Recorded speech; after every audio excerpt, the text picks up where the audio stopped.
you now. Oh, you can hear me now. Okay. Okay. All right. Yeah, it's weird tech thing here. Sorry about that, guys.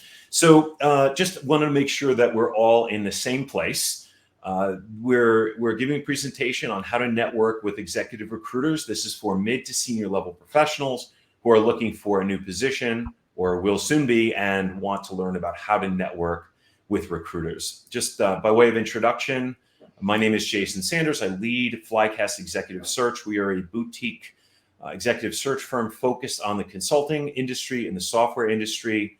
I have helped global companies like Bain, BCG, Accenture, and others hire executives. But more importantly for this session, I've spoken with, counseled, and placed thousands of executive job seekers over a very long career. Jonathan, do you want to introduce yourself?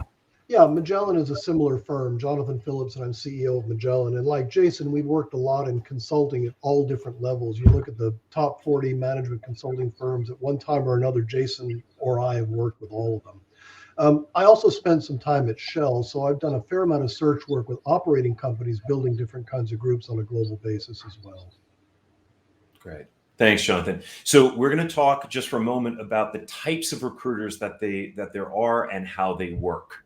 We're going to start with the retained model, which is the one that Jonathan and I use. Jonathan, do you want to tell us a little bit about that industry? Yeah, so just by quick background, I did spend 3 years at a contingent firm before shifting, and why I shifted is a topic for another discussion. But the retained search model is very straightforward. Clients often have a need to find a person, and they'll come to a professional search executive like me and say, look, I need to find someone for this role. Can you help me?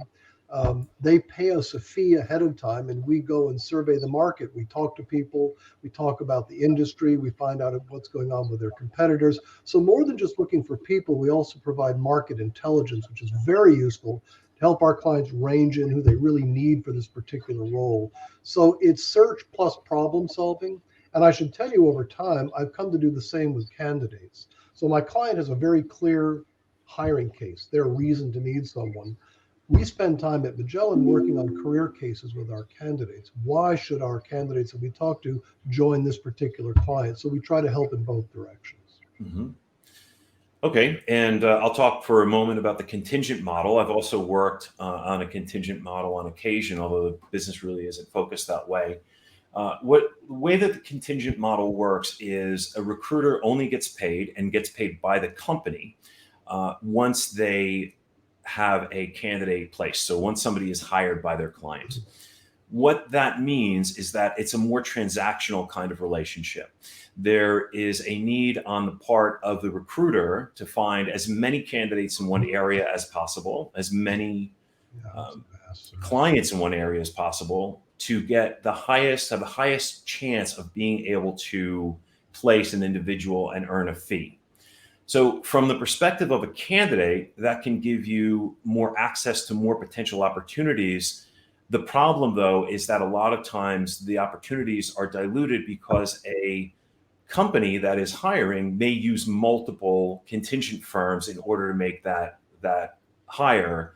And so the dedication, the commitment to hiring that position into any individual firm is less. There's more to it than that, but I think that's a good start.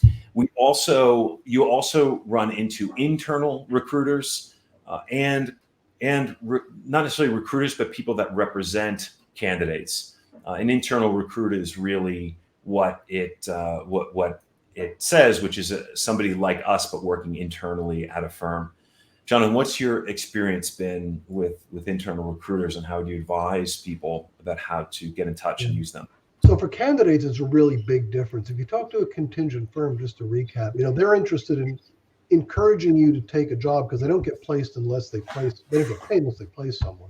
Retained search firm is getting paid for a service, and so they can afford to be a bit more objective with the candidate about their career. An internal recruiter, the HR groups at all of our clients are extraordinarily effective, and we partner with them closely. But what they do is focus on why you should join their particular firm, whereas as a retained search agent, I can help you understand why you should join my client, but how does my client stack up against their near competitors? Now, outplacement or placement firms, what they will do is help you actually go and look for a job. You will actually pay them to market your resume to find a job. And that's a whole different discussion. It's a whole different market segment. We don't do it. I talk to a lot of candidates that go through it. Happy to offer opinion if you want to call me to talk about it. Sure. Thanks, Jonathan. Yeah, that is easily another topic. So what can you expect when you get our attention? We're going to talk a bit in a bit about how to get our attention. But what should you expect once you are talking with us? Number one, the likelihood of us having an open position for you at the time that we're talking with you is really quite small. If you think about it, the numbers of calls that you'll get from recruiters relative to the numbers of positions that are right for you, so putting it on the other foot is also small. From our perspective, it's even smaller. Unfortunately, we speak with, well, maybe fortunately, it's just part of our job. We speak with a lot of people every day. I mean, I can easily speak with 5 people a day, 25 people a week. That's no problem. It can be very difficult by the end of Friday to remember who I spoke to first thing on Monday. I'll have some notes, but I may not have a specific recollection of you and your background and what your needs are.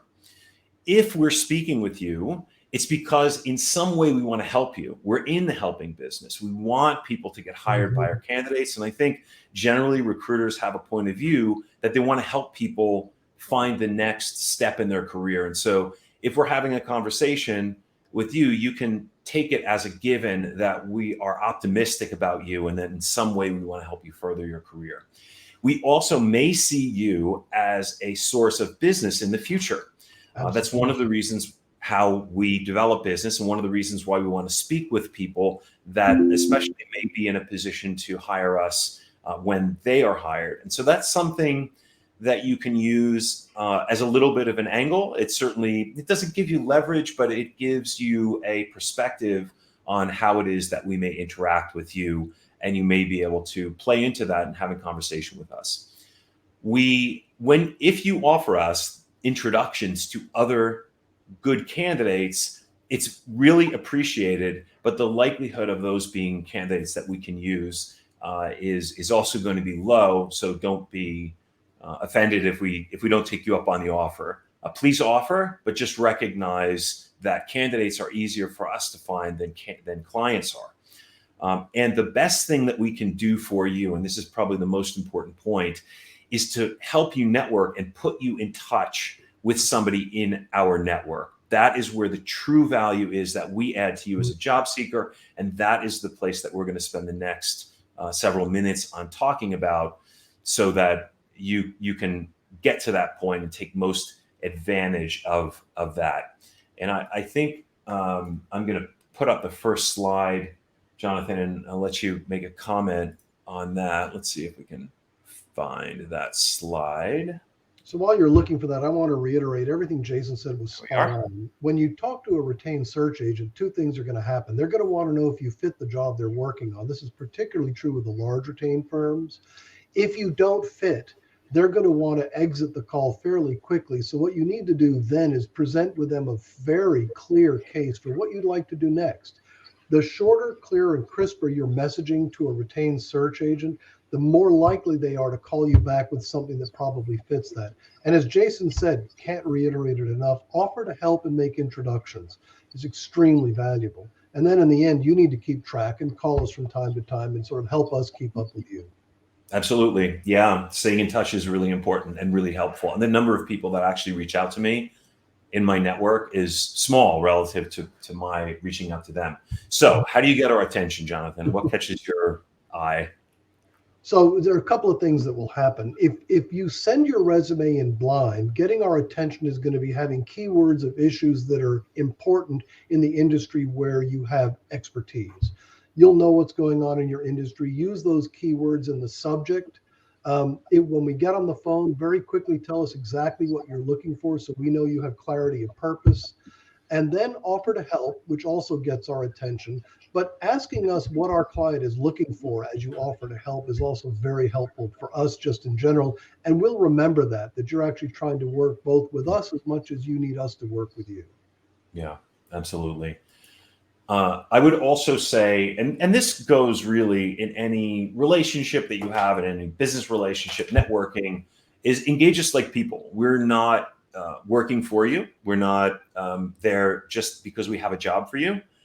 But we are people. We have lives, both business lives, personal lives. And so any way that you can find to, at least in the initial phase of a conversation, to engage us, not in a transactional way, but in a relationship way, will be very helpful in sort of getting our attention and getting us to be able to help you. Yeah. Number 3. I like number 3 because really it's where all of this sort of circles around, and that's this managing of expectations. I often spend time with candidates who, when they call me, expect me to have something for them, but the number of opportunities we work on is fairly focused. The number of jobs out there is tremendous, and there's a little bit of a difference between the kind of career focus you take as an executive search agent and the job market itself. So take the pressure off. We know you're looking. If we have something that fits, we're going to be happy to talk to you about it. If not, at least with Jason and I, we'll make some suggestions on other firms we know that might be hiring, or other places that might be of interest to you. And we don't need to worry about a particular outcome. It's building that advocative relationship, treating us like people, getting our attention, making sure we know what you want, helps take the pressure off and helps us understand what you're trying to accomplish. Yeah, I think that's a good point, Jonathan. And this is something that came up in the networking conversation last time. Am I muted? No, you're doing great. Can you hear me? Okay, all right. It's something with this platform. We have to change it. It seems to mute me. Anyway, we talked about this last time, networking conversation. If you ask about a specific position, do you have something for me? It becomes binary choice. It's a yes or no. And that is not where you want to be. So you can take that off. When you present your credentials, there are different ways of presenting your credentials. When I say present your credentials with networking in mind, what I'm really talking about there is being specific about what you do and what it is that you're looking for. The best way that we can help you is by making an introduction. We can really only make an introduction if we can somehow put you in a mental box, right? In our mental box, we say, okay, this person is a financial services practice leader focused in, securities lending, right? So something really specific. Okay, securities lending, I will remember that for a long time. I actually am drawing on a search that I worked on probably 20 years ago that was in that area, and it stands out to me, and the person that I placed stands out to me because it was such an unusual kind of place. So anything you can do that allows you to put us in a cubbyhole in our mind and present you and make an introduction in a specific area will be really helpful to us. You like this one, Jonathan? Yeah, I do. And again, when you need to accomplish something, and it goes back a bit to number 4, clarity of purpose. So in resumes we review, resume formatting and information is somewhat self-limiting because of its structure. I often like people to write some sort of summary or objective statement so we know what they're trying to accomplish, which really helps us to help you because we know what you're trying to do. I also encourage people to put down a couple of things in the email they send. What are the things you're trying to accomplish with your career? So when you get in touch with us and talk about what you want to do, ask us, how could I improve my media? Is what I see in LinkedIn and in my media in general, is it coherent with the way my resume is presenting? And we'll often offer to help you get focused so that when you do your networking or when you're talking to other people, your clarity of purpose comes through quickly. Absolutely. I could not agree more. And finally, the sort of, holy grail is probably overstating it, but our contact base is our currency. It's our, it's what we have to offer apart from our professional ability to work with people and work with clients. That is something that has tremendous value. We have put decades into building our network, and we are happy to use it to make introductions to the right people for the right purposes. And if you are able to get an introduction through us, recognize the value of that introduction. It's something that a lot of thought and time has gone into. One of the things that you can do to let us know that you value that is to follow up and let us know how the conversation went with the person that we introduced to you. Anything to say on that? Yeah, Jonathan? I think it's important. We talked about networking, going from narrow, your personal network, to broad, which is all the jobs out there in LinkedIn. You need to be cognizant in your own network of referral fatigue. You can talk to people you know, share with them your issues that you're passionate about, and encourage them to give you referrals. But you can't do it repeatedly too often. You have to be careful to time it out, and you don't want to generate referral fatigue. Just something to be aware of. Absolutely. All right, so we're going to wrap things up and ask for questions. But before we do that, I'll give you a quick commercial for future presentations. We're looking to do these once a week. We're pretty good about that so far. The next topic that we're going to speak on is applying on LinkedIn to positions and applying directly on company websites. Yeah. Then after that, we're going to do a demo. We're probably going to do a half an hour on the real way that recruiters use LinkedIn. And we're going to peel back the covers and show you the way that LinkedIn Recruiter works, which is a particular platform that we use in order to find candidates, to communicate with them, to save them. I mean, there's a whole, Yeah. it's a whole thing, and it's very interesting. It will give you a Hugely lot of ideas helpful. about how did I mute? No. Nope, you're doing great. I'm just saying hugely helpful. Yeah. I mean, this is something that when I show people this that haven't seen it are blown away with how LinkedIn gets used. I will give you some ideas about how to present yourself on LinkedIn as well. Anything that you would like to hear us talk about, please let us know. We're very interested. We want to create something that is useful to you as a primary audience, primary point of value. So any question, I see one question here, and if there are others, please put them up. The question that I see, Jonathan, maybe you want to take this. Yeah. This is from Supriya. Good to see you again. Is a retained recruiter exclusive, i.e. the only one searching for that role for their client, or would the client be using multiple retained search firms? Usually they use one because it's a bilateral contract. It says if you find people, we will pay you, and it's paid up front partly. So, or often clients, the leadership in the firm or the person responsible for this hire will want to contract with one firm so they don't get conflicting overlap. The last thing the client wants is 3 or 4 people from different search firms calling the same pool of candidates with the same message. Then the candidates wonder what's going on. So no, they'll generally pick one retained search firm to work on one particular role for one period of time. Yeah. A lot of times, though, people will retain a firm after they've looked themselves. So we may be the court of last resort. Something to keep in mind. I see a couple of topics. One is best practices in resume writing. Happy to take that on.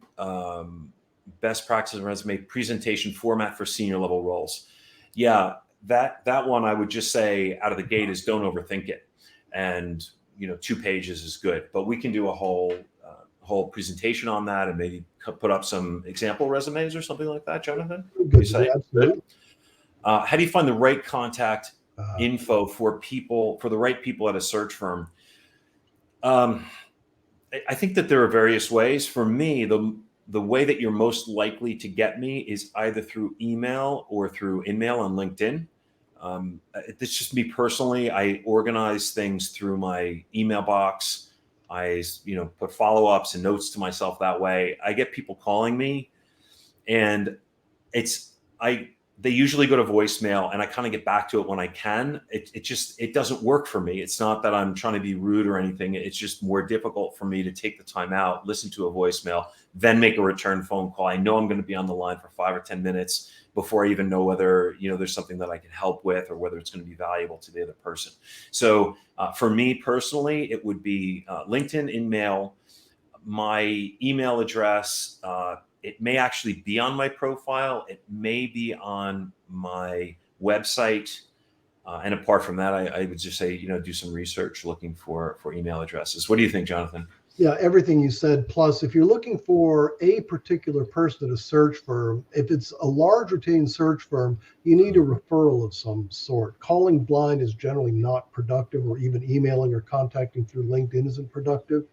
So you want to say to yourself, look, I'm in this industry, I'm in this geography, I'm looking at this function. If you go to the search firm's website, you'll often find the people associated with those kinds of searches because that information is on the search firm website because they want to sell that work to other clients. I would go to their websites and look. Okay, great. All right. Thanks for the question, Paul. What are some ways to offer help to a recruiter I've contacted in the past besides the obvious? How can I help you? What has been valuable to you in the past? That's a good question. I think market information, what's happening, the thing that's most readily available to you is what you're seeing in the market during the course of your search, especially if you've been at it for a little while. That's super helpful to us. When we're out and talking with candidates, a lot of times, clients too sometimes, will ask us about the market. And we have, what we read in the paper or, get through media and our own experiences, which is more valuable. And we derive that from candidates, from people that we're speaking with. What do you think, Jonathan?